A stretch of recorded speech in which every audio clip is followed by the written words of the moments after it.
Hi mga ka-interview! Welcome back nga dito sa aking channel kung saan pinag-uusapan natin ang mga legit apps, yung mga online kitaan, maging itong GCash hacks. Ngayon mga ka-interview, exciting tong topic natin kasi nga pag-uusapan natin ang iba pang paraan kung paano kumita dito sa GCash. So hindi ito yung typical na mag-cash in, mag-cash out, tapos may kikitain.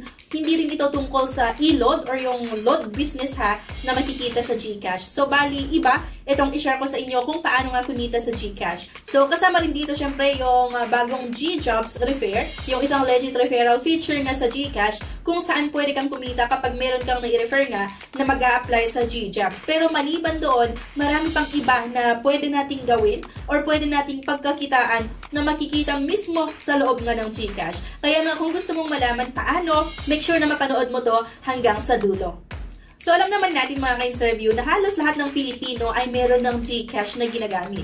Pero kasi hindi lahat ay alam na pwede ka palang kumita sa GCash mismo pagka-open natin ng ating GCash account. So ang daming feature sa loob nga ng app na pwedeng pagkakakitaan kung marunong ka lang talaga gumamit. Ang maganda dito, legit talaga siya, walang capital at syempre safe kasi nga sa GCash mismo. Simulan natin ito sa pinakabago, yung G-Job Refer Program. Alam mo na siguro yung G-Jobs feature dito nga sa GCash kung saan pwede kang mag-apply sa mga available jobs opening nga directly sa app, di ba? Pero ngayon nga, may G-Jobs Refer na rin tayo mga ka-interview kung saan pwede kang kumita sa bawat successful referral mo. Siyempre sa mga nagtatanong, paano nga ba ito gumagana, Miss Yana? So ang una, dapat meron tayong GCash account syempre. So i-open nga lang natin yung GCash app. I-tap nyo yung may nakalagay na G-Jobs under the Grow or Lifestyle tab. So, i-scroll nyo lang yan para makita nyo. At ayun nga, hanapin nyo yung may nakalagay na Refer and Earn. Diba? Maraming mga trabaho doon na kung may mga kakilala ka na naghahanap ng trabaho, i-refer mo lang sila, pwede kang kumita. Makakuha ka pa ng unique referral link or code nga. So, yun nga yung isi-share mo sa iyong mga kaibigan, yung mga kapamilya mo, o sa social media account mo. So, ang maganda dito, kapag may gumamit ng link mo at nag-apply successfully, meron tayong makukuha na reward or yung commission. So, ang tip lang dito, dapat mas active ang referral mo. For example, nag-apply siya or hired, mas malaki ang points or rewards or commission na makukuha mo. So, may mga nagsasabi nga na dati, iba naghahanap lang ng trabaho sa G-Jobs, pero ngayon kumikita pa sa pag-refer nga ng iba. Diba? So, walang lugi. Kung gusto mo mag-apply ng trabaho, pwede naman. Pero kung gusto mo na mag-refer lang kasi gusto mo na sa bahay ka lang, pwede ka rin kumita mga ka-interview. So, marami ngayon yung mga naghahanap ng trabaho at yun yung mga i-target natin kasi lahat ng klaseng trabaho makikita nyo actually sa GCash app. So, next nga dito ay yung G-Invest. And nga, ito naman yung investment platform sa loob ng GCash app mismo na powered by Atram. So, pwede kang magsimula or pwede kang magsimula dito ng 50 pesos. Ang maganda nga dito is no need ng stock market knowledge. So, napakadali lang siya. And actually, nag-try ako dito ng 100 pesos. Ang steps nga dito, so tap to grow, go to G-Invest mga ka-interview. Then hanapin nyo lang yung may nakalagay na money market, yung global or equity fund. So mamimili ka lang doon kung ano yung gusto mo. And actually mababasa mo din naman doon yung iba't ibang mga feature. Tapos maglagay ka ng investment amount. At syempre para sa mga baguhan, dapat yung mababang amount lang at siguraduhin yung mga ka-interview na extra pera nyo lang yung nilalagay nyo ha. Kapag tumataas kasi ang market, kikita ka sa returns, hindi instant, pero diba, legit na passive income to.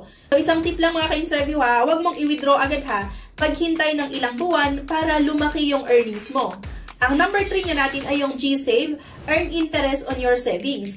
So, ito naman ay para sa mga gusto ng safe and steady income, diba, sa G-Save. So, ang maganda dito sa G-Save nga ay partner ito sa CIMB Bank at Maybank. Lagay ka lang ng pera sa G-Save at may monthly interest kang matatanggap. So, sa mga laging or sa mga nagsasavings, I'm sure alam nyo to, at mas malaki pa minsan kaysa sa regular bank. So, yun yung isa sa nakita ko na medyo mas malaki. Minsan mas malaki yung, yung makukuha natin dito sa GCash kaysa nga sa ibang mga regular banks. So, for example, 10,000 savings. So, minsan up to 400 interest per year. At kung mas madalas kang mag-deposit, syempre, mas tataas pa ang interest rate mo or interest na makukuha mo.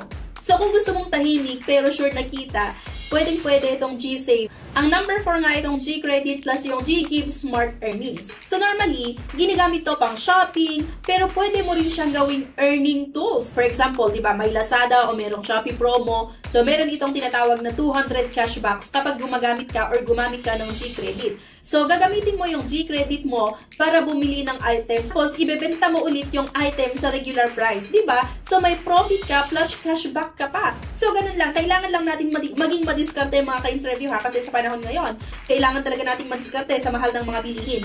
Tapos, kung may promo si G-Gifts like 150 pesos off sa first installment purchase, gamitin mo yon sa item na madali mong maibebenta. So, make sure na meron din tayong mga sales skills, no, para ibenta natin yung items. At syempre, kikita nga tayo. Always read the promo terms mga ka-interview ha, kasi minsan may limited time cashback offer. So, kailangan din natin talaga na maging mapanuri sa lahat ng ating ginagawa, no. Ang number 5 nga mga ka-interview ay yung GCash rewards and missions. So, sa ilalim ng rewards mga ka-interview o reward tabs ng GCash, makikita mo ang missions like, for example, may nakalagay na pay bills 3 times this month, get 50 pesos cashback.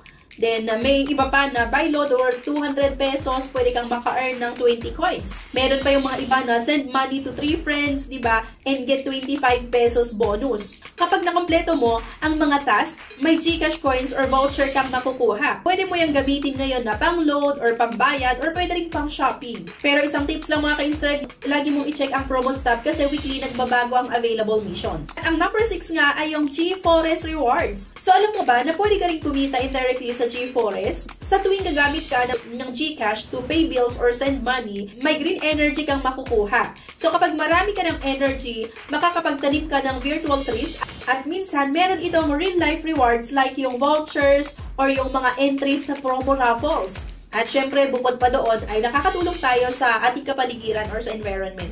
So, ang maganda dito is that, diba, napaka-eco-friendly niya, may chance ka pang kumita. Of course, mga ka-interview, hindi nawawala ang classic refer a friends to GCash. So, sa referral feature, mag-share ka lang ng link sa mga hindi GCash user. At kapag nag-register sila, gamit nga ang link mo, at syempre, verified ang kanilang account, may makukuha ka ng sales rewards. At syempre mga ka-interview, hindi rin po nagpapahuli itong promo cashbacks. Madalas si GCash, may partnership siya with brands like Lazada, meron din sa Shopee, maging sa Grab, diba, sa Foodpanda, SM or Pure Gold.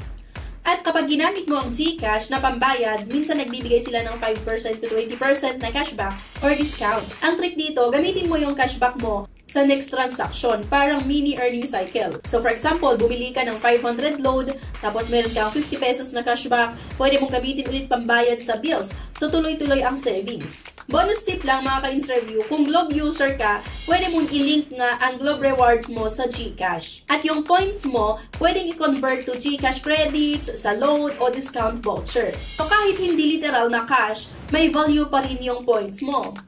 Ang dami palang paraan para kumita sa GCash. So, hindi lang cash in, hindi lang cash out, hindi lang yung load business, kundi maging sa G-Invest, sa G-Save, G-Credit Rewards, at sa G-Job Refer. Pwede ka na magka-extra income gamit lang ang app na nasa cellphone mo. Kaya nga, kung gusto mong itry yung G-Jobs Refer, open mo na ang GCash app mo ngayon at hanapin mo yung G-Job section. So, ito yung isa sa nakita ko na mabilis, malaki yung offer nila or malaki yung commission kapag may na-refer ka. So, malay mo diba, sa simpleng pagre-refer mo, may extra kita ka na. So, goods ito para sa mga nanay na laging nasa bahay lang, na hindi nagtatrabaho kasi nag-aalaga sa kanilang mga anak.